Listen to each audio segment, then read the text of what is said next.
Today's episode is brought to you by Media for All, which was set up to help encourage more Black, Asian, and other ethnic talent into media, and to provide a support and mentoring network to ensure talent flourishes in the media industry that we all love. If you're looking for a mentor or would like to mentor young ethnic talent, check them out at mediaforall.org.uk, and it is all 100% free.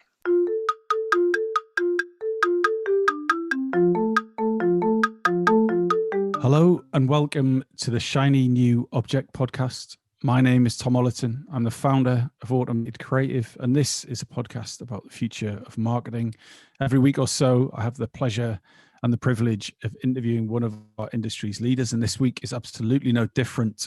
I'm on a call, as ever, with Euan Brown, who is head of digital and content at Virgin Red. Euan, thanks for joining the show. It would be fantastic if you could just introduce yourself, who you are and what you do to the audience. Yeah, of course. Thanks for having me. So my name is Euan Brown. As you said, I work for Virgin Red, and my background, I'm a bit of a marketing all-rounder, if I'm honest. So I've done a bit of everything. I've done content, product press, shopper marketing, a little bit of analytics and insight.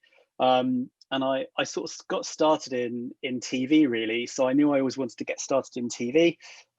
So I worked for the BBC and a bunch of other channels like Channel 4 and Channel 5 and Fremantle, where I did a bit of everything. I produced websites, I created content, I even did a teeny weeny bit of presenting.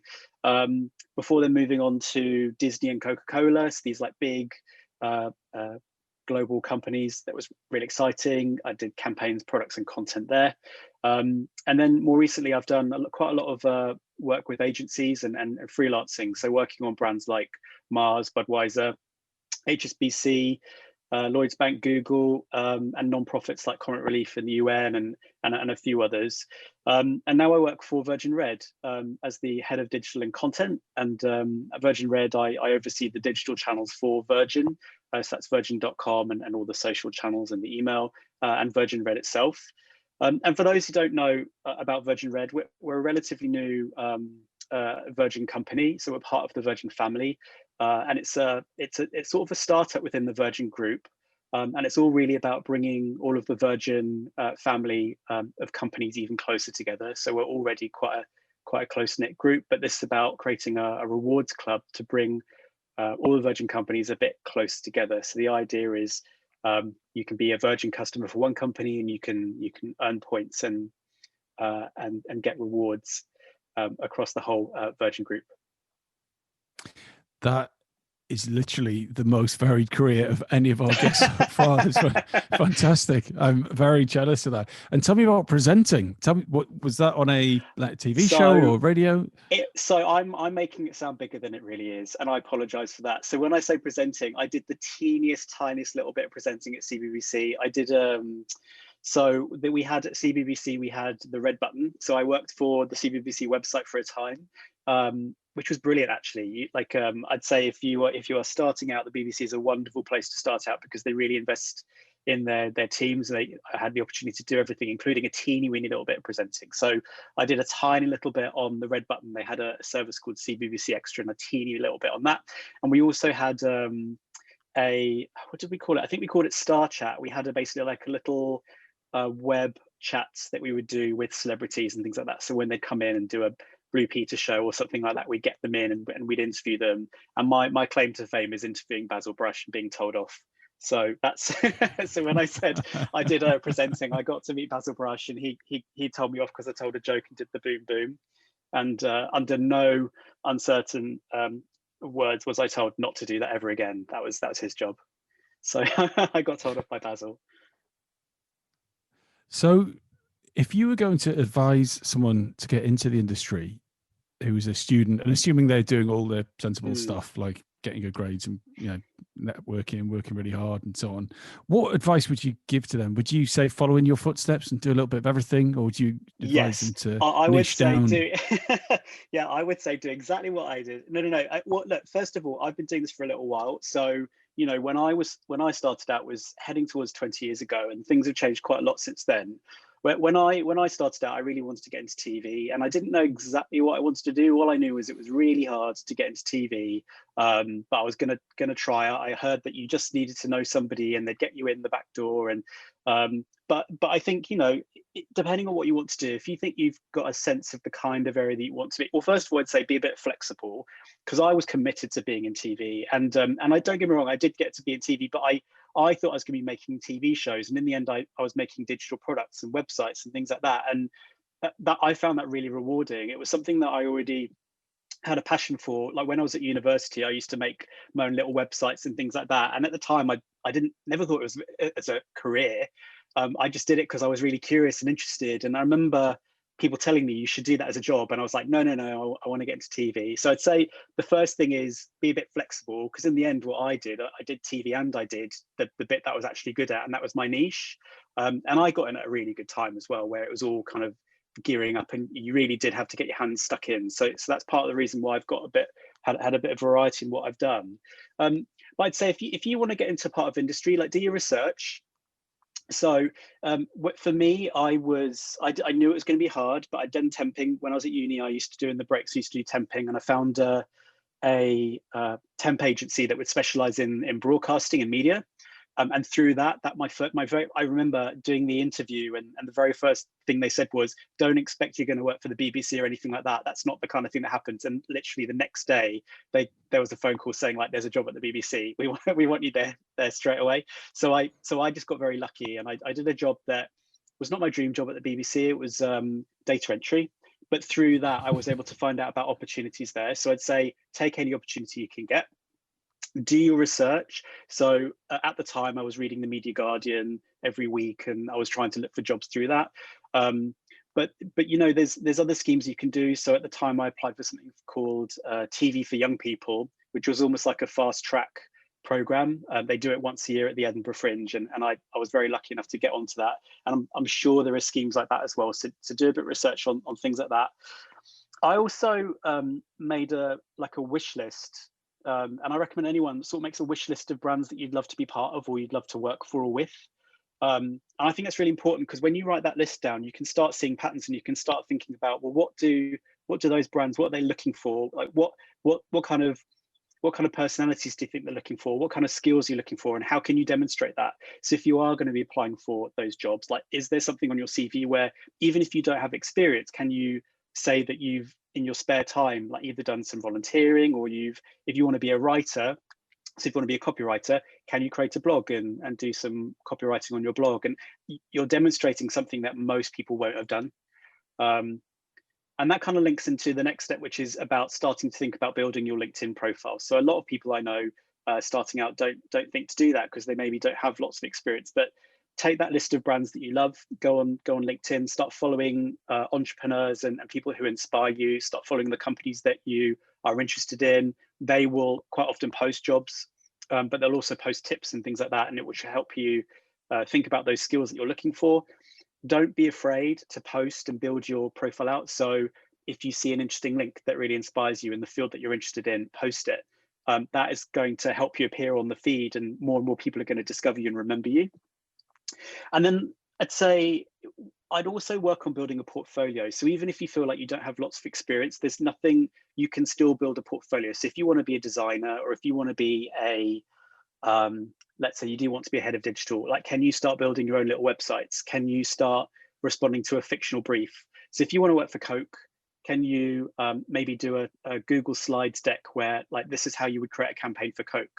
And apart from anything else, you know what, it might not be exactly what they're looking for, but I guarantee you most people don't do that. And if you apply and you show that you've done a portfolio and you've gone the extra mile, that is the number one thing that's going to make you stand out. I know we've recently hired new people for our team, and the people who stand out are the ones that go the extra mile. They're the ones that tailor their CV within an inch of their life. They're the ones that create a cover letter that is, they've found out your name. They've had to think about what your challenges are, and they can tell you exactly how they'd like to solve them.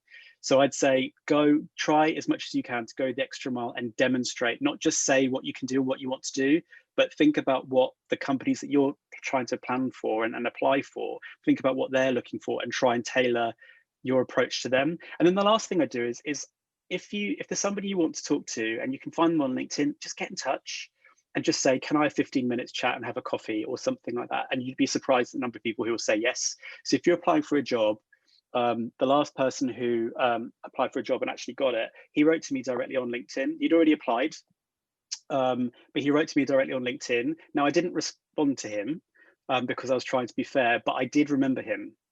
And it does add up. So try and go the extra mile, do your research. If you put in that extra little bit of effort, you will stand out, and that is half the battle. To be said for not just doing that at the start of your career. I think you've just laid out some fairly basic rules for how to get in somewhere and impress people in general. So that's lovely to get refreshed on that. But what are the bad recommendations that you've heard in your time as a man who's done a lot of things? What are those bits of advice where you're like, oh, that didn't work? Okay, all right. So first of all, I already want to apologize for what I'm just about to say. Because so please don't bite my head off. But the bad recommendations I'm going to say is, don't always chase shiny new objects. So what I mean by that is, just because things are shiny, and like I've done this in the past, where you see this new shiny thing and you just want to drop everything you're doing and you just want to get onto that new thing. So I'll give you some examples. So I used to work for Coca-Cola, and I remember, I think the first week or the first couple of weeks I was there, Google got in touch with Coke, because we were Coke and we spent a lot of money with them. And they were launching this new social platform. It was going to be called Google Plus. It was going to be really exciting. Did we want to be one of the very first brands to be on Google Plus? And, in the role I was in at the time, I was telling my boss, I was like, we need to get on this. This is Google. We need to be part of this Google social channel. It's going to be big. We're going to be the first one there. We're going to get loads of press and media attention. I remember at the time he was like, no, maybe we should, wait and see what it turns out to be, and maybe we should focus on the things that we're doing right now. And I was like, no, we need to get stuck in. Anyway, needless to say, we didn't do it, and we took a pause. And in the end, we did do some stuff, but it wasn't going to be quite as big and splashy as I wanted to. And Google Plus doesn't exist anymore. And it doesn't mean that every shiny new object is going to be successful. It isn't going to be successful, but it just means be selective and think about get the basics right. So I've worked in so many places where there is a new shiny object. So it could be a new social platform, or it could be a QR code or voice search or something like that, which gets a lot of attention, gets a lot of press, and everyone's really excited about it, and they're really excited about the opportunity. But sometimes it's really worth taking a step back and having a look at all of your basics. So having to think about do you understand your customers? Have you getting your website right? Are you getting your basic social channels right? Like your Facebook, your Instagram, your Twitter? Are you doing video in the right way? Is your email program working as well as you think it could? Because those are the things, if I'm honest, are probably going to make the biggest difference, getting those right. And then once you've cracked those, then you can start going like, do you know what would make this even better? Is why don't we try and invest a little bit into this new social channel? Or why don't we try and see what AI can do for us? Because quite often I think, when I was back at school, I remember using the word processors for the first time, and they used to be able to take text. You used to make it bold and italic and outlined and underlined and all that kind of stuff. And all of our documents look terrible because we did all of them because we could. And just because it exists doesn't mean you should do it. So just because you've got this big paint box full of colors doesn't mean you should use them all. You should just be really selective and go like, what is the right thing for us at the right time? And some of those shiny new objects are exactly the right thing. And not all of them are. So, an example that I'll give is voice search. So a few years ago, I heard a stat that was doing the rounds about voice search, which was, I think by 2020, 50% of all searches were going to happen through voice search. That was the stats I heard. I'm very, very familiar with that stat. Yeah. And it's 2020 has been and gone. And I'll tell you what, I'm not spending most of my time sat next to my Alexa asking for these complicated things. And I think sometimes you need to, I think common sense is part of it, but just like have a little think about whether that makes sense to you and whether it makes sense to your business. So for me, the voice search thing never quite rang true because, it relies on so many things. It relies on, or does voice search work really well? Does it get your searches right all of the time? Now, I know if I go on Google on my browser, most of the time I can type in exactly what I'm looking for and I'll usually get the result I want on the first page. But with search, the experience isn't quite like that. So it will misunderstand you. And for most of the searches that I make, I like having the choice, and offering choice on voice search is quite difficult. So I was always a little bit suspicious of that. And I'm really glad. I'm not saying that voice search isn't good, because I do use it every day. I've got Alexa and I use Siri and things like that. But just, question things, and don't always be completely distracted by the shiny new object. Get the basics right first, and then look to see where the shiny new objects can add value to your business. So I'm not going to rise to that, but I absolutely agree, and really well put. So just before we move on to your shiny new object, ironically, what is the best marketing tip that you've ever received that you share often? So, do you know what? This is something I've only heard in the last month or two, and it's by the person who I've just hired in my team. Actually said this to me, and it goes back to, I really struggle. I love the idea that I can do it all. In the past, there have been projects where I've run it all and done it all myself and been able to pick and choose what I want. But when you're in a bigger, complicated business and you're creating something from scratch, you don't have that luxury. So, it's the acknowledgement that you can't do it all. But if you can't do it all, then how do you choose what you do and when you do it? And this goes back to something that I think is, a lot of people know. It's a bit of advice from the weirdly the Olympic, the 2000 Olympic rowing team, the men's 8, where when they were training, they weren't, I think back in 1998, they weren't doing particularly well, and they were really struggling to try and figure out how can they create the difference that will make them the winning team.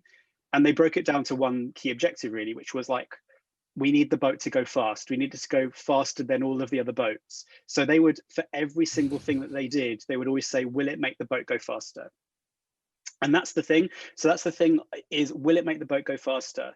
And there are lots of things that we can do. And that includes shiny new objects, and it includes, tried and tested things. But I think if you ask your question, will it make the boat go faster? So if you've got one key objective, so for me right now, for Virgin Red, I want to create and launch the best possible product that I can possibly create. What are the things that you can do? If you've got 10 things to choose from, which one is going to make the boat go fastest?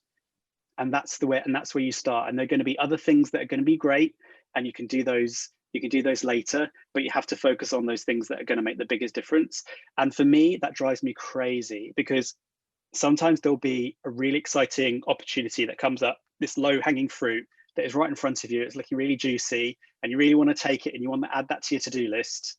And sometimes you just have to go, do you know what at what cost?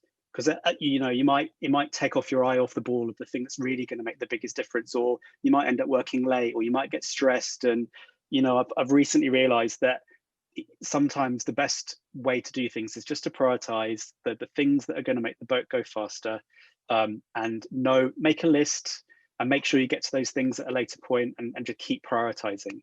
And moral of the story is that Olympic team, they won, so they were doing something right.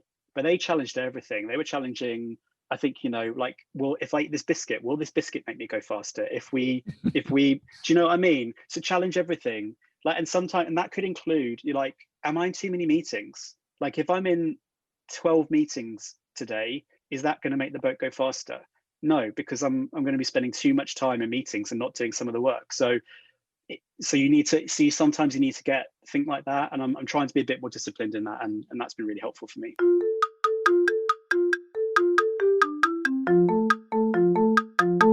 This episode of the Shiny New Object podcast is brought to you in partnership with Madfest. Whether it's live in London or streamed online to the global marketing community, you can always expect a distinctive and daring blend of fast-paced content, startup innovation pitches, and unconventional entertainment from Madfest events. You'll find me causing trouble on stage, recording live versions of this podcast, and sharing a beer with the nicest and most influential people in marketing. Check it out at www.madfestlondon.com.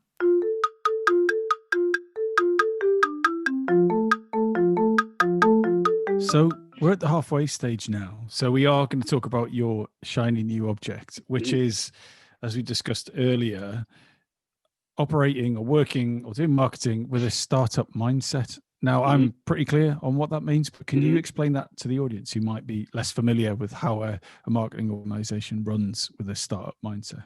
Yeah, of course. Yeah, of course. So, so a startup mindset to me is, I've worked for some pretty big companies before, and quite often you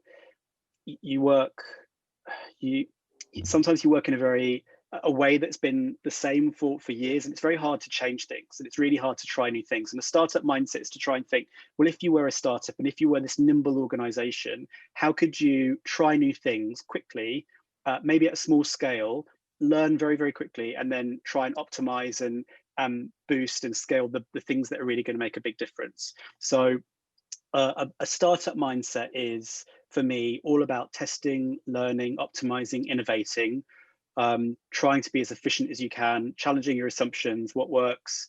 And it all kind of goes, for me, it goes, in big companies, quite often I'll find it is quite difficult to make changes happen because it's a juggernaut. It's like, I see it sometimes as this like big ship where if you want to make a change, it takes a really long time for that big ship to turn. And so it takes a long time to make things happen. And that's fine when you're a big company, but sometimes you want to make things happen quickly. So this startup mindset is trying to get everyone on board with the idea that it's okay to try something at a small scale, that it's relatively low risk, and there's lots of different ways you can do that.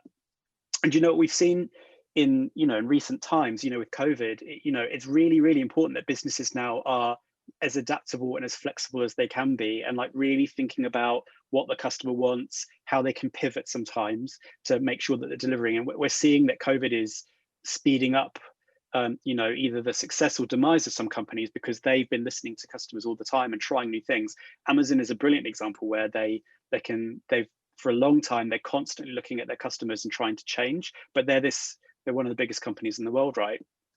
So, as an example of companies that pivot, I'd say Instagram's a good one. So I know that Instagram, when they started out, they weren't Instagram. They were a company called Bourbon, which had nothing to do with photos really. I think they were trying to create the new Foursquare. So it was this. I think it was a location-based social service, but it was really clunky. They added a whole bunch of stuff. But what they were doing is they were constantly looking at the data, and they were constantly asking people to find out what was working, what wasn't. And I think in the end, the where they found the Instagram, the thing that made the difference was, I think the CEO at the time, maybe he's still the CEO now, he asked his girlfriend why she wasn't uploading photos to this app, and she was saying like, well, her camera was crap, and so she was really worried that when she'd upload the photos to the app, they wouldn't look good enough. So that was where the filters came from. And all of a sudden, with all these people who are using relatively basic smartphones, could suddenly add a filter, and suddenly their photos look great. And the rest is history. It was called Instagram, and I think they're doing quite well.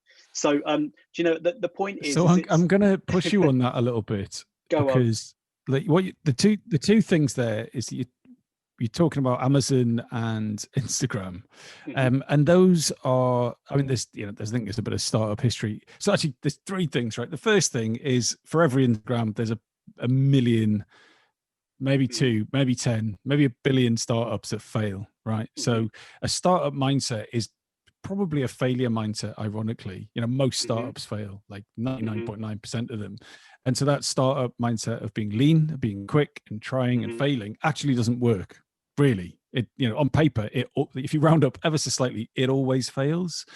But yet, as a startup guy myself, and as a marketing industry person, I get very seduced. Oh, that's what Instagram did. But there was like a ton of other factors that made them successful. Timing, for example. It was like that. I love that story about, and then he created X Pro 2 and and all the rest of it. But like they didn't invent the App Store, they didn't invent the iPhone, they didn't invent mobile telephony or anything like that. They just sort of happened to do a right thing at the right time.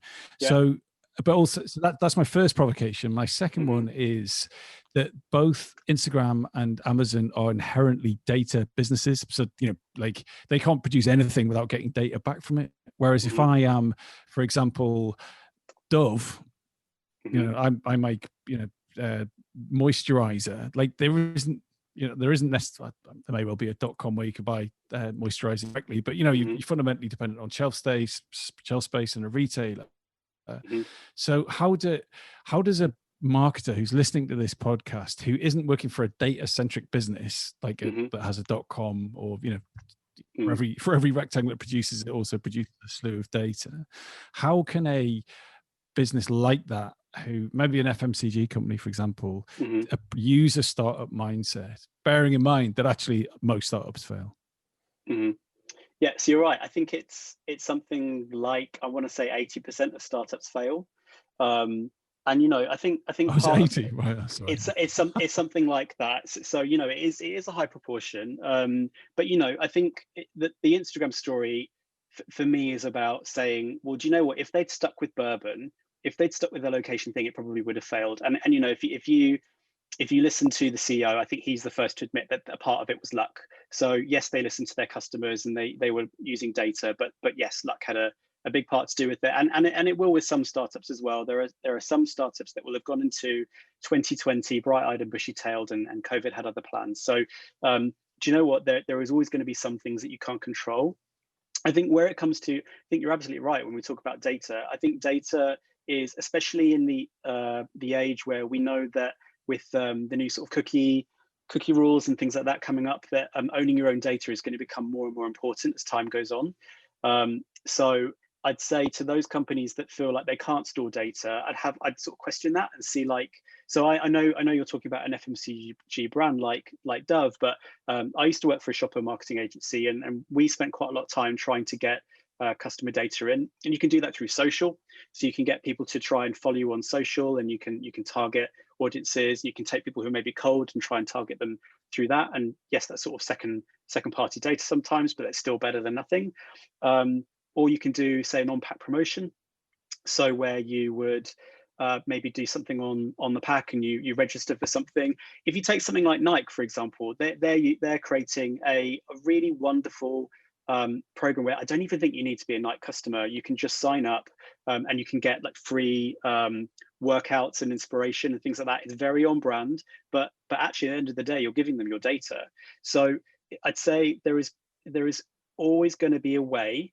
Now, that might need a little bit of thought, but there's always going to be a way to think about how you can gather customer data. And I do think that's quite important going on, because the more you know about your customers, the more that you can start tailoring that product and that offering for them. And so Virgin Red is a perfect example. So we've spent a really long time doing a lot of, so actually, here's one of the things about Virgin Red.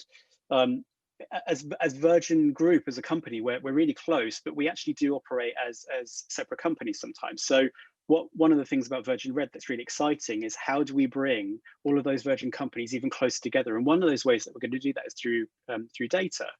So, and by us understanding a little bit more about how customers and all those members of Virgin Red work with all those different Virgin companies, we're gradually going to learn more and more and more about what a Virgin member looks like and what appeals to them, and that will hopefully be able to deliver better products. We'll be able to deliver better services, better customer service, and obviously reward members as well. So, and that is really important for us, because if we own that data, we can also share that with all of the other different Virgin companies too. So that's certainly something that's really important to us. We've been gathering a lot of customer data on. I think how did we get started with Virgin Red? I think we spend quite a long time trying to understand our existing customers across the Virgin Group. And what Virgin Red really is it's a rewards club, and it's a new rewards club. There was a Virgin Red rewards club already, and we're evolving that based on customer insights. The customer insight was telling us a few things. So one was, with any other loyalty program, quite often you'll have points and they'll expire. So we did a bit of research. It turns out customers hate it when your points expire. If you've spent a long time earning these points and maybe you haven't been earning them for a little while and they expire, well, why did you do that? So with Virgin Red, we're like, well, customers don't like that. Why don't we just never expire the points? So that's one thing where we hope we've got somewhat of a competitive edge that we think our members will really like. Another example is with the Virgin Atlantic Flying Club, and actually lots of other flying clubs, is if you're a frequent flyer, you can earn points really, really quickly, and you can maybe spend those on upgrades or other flights. But let's say if you fly to Florida once a year, how long is it going to take you to earn another flight or another upgrade? So the insight from that was, well, actually, there's lots of people who aren't really benefiting as much as they could from other rewards programs. So Virgin Red is now starting to say, well, look, you can still treat yourself to a holiday, or a cruise on Virgin Voyages, or go to one of Sir Richard Branson's houses with Virgin Limited Edition. But equally, you can also treat yourself to, if you've got fewer points, you can treat yourself to a box of Virgin wines or a Greggs sausage roll. So we're using those insights and trying to really understand who those members are and what they are, in order to offer something slightly different, and something hopefully that only Virgin could do. That is the most graceful degradation I've ever heard in my life. A free flight to LA all the way down to a Greggs sausage roll. Or you could go, that's absolutely fascinating. Or you start with the Greggs sausage roll, and then you go like, do you know what? Fancy a trip. I'm going to trade in this sausage roll. You could trade in the sausage roll. If you get so many sausage rolls, one day you could fly to space with Virgin Galactic. Who knows? Wow. Unfortunately we had to leave it there, but what a lovely place to leave it. Euan, if you wanted someone to get in touch with you, either about a job or the work you do, what's the best way for people to get in touch with you? Yeah, of course. So look, you can get in touch with me at Virgin Red. So my email address is euan@red.virgin.com, and Euan is spelled EUAN. So if you feel like you've used all the vowels, then you've probably spelt it right. Or you can find me on LinkedIn. And on LinkedIn, I'm just Euan Brown. So if you search for Euan Brown at Virgin Red, you should be able to find me fairly easily. Brilliant. Euan, thank you so much for your time. No worries. Thank you.